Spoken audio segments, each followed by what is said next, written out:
Alright, so for this last video, I wanted to show the majority of the work of some of the final pieces. What I really like about this is these last attempts with the pendulums kind of turned into a little bit of a performance art. The students were really planning out, okay, I really want it to go right here, and I need to make sure it goes like that, because you really only get one shot with it. They did a few practices before this, but then once the board is in place, they sort of have to perform.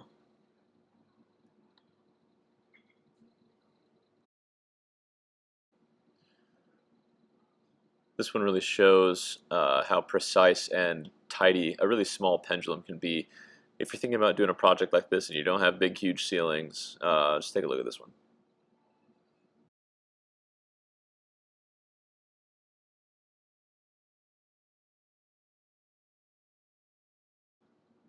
This is just set up in between two tables that are pulled apart, and I think the results are pretty cool.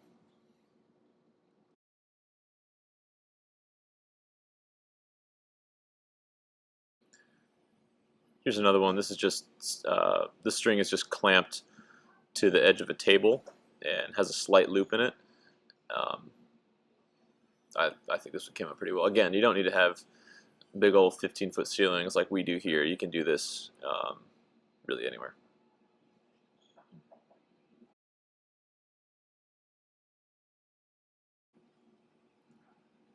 Something I really didn't expect in the project was that students would put more than one design on a page or on a canvas, but some of the results really came out nicely, and they would sort of give it a nudge one direction or another to keep adding patterns.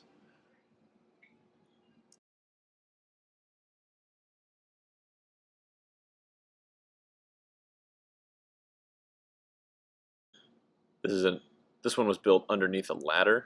They just had the string between the rungs of the ladder. You can see them planning out when they're going to push it and get it in the direction they want.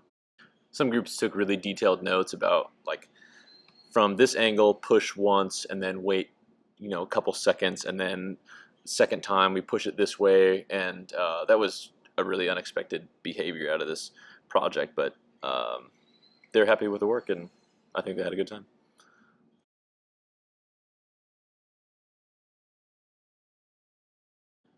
Some of the pieces are done in like 30 seconds. They go really quickly, and others, like when you add the weights onto a really long pendulum, they can swing for a long time. This group was happy to let theirs just keep on swinging, and they kept developing the shape, and a bunch of their friends gathered around and were giving them advice on what to do, and it was a lot of fun.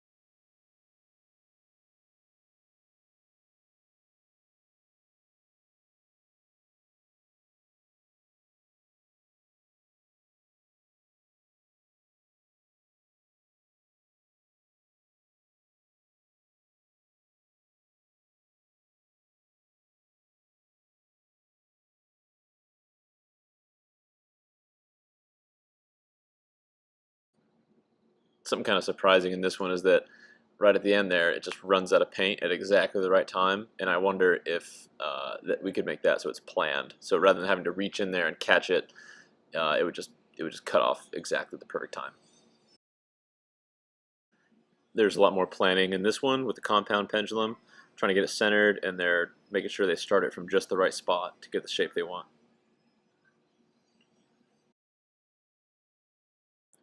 And I really like this one as well as the next one, because to me, the spirit of the project is kind of about creating the conditions and making the space for this painting to occur by building the pendulum and knowing about the variables and having everything dialed and practiced. This one too.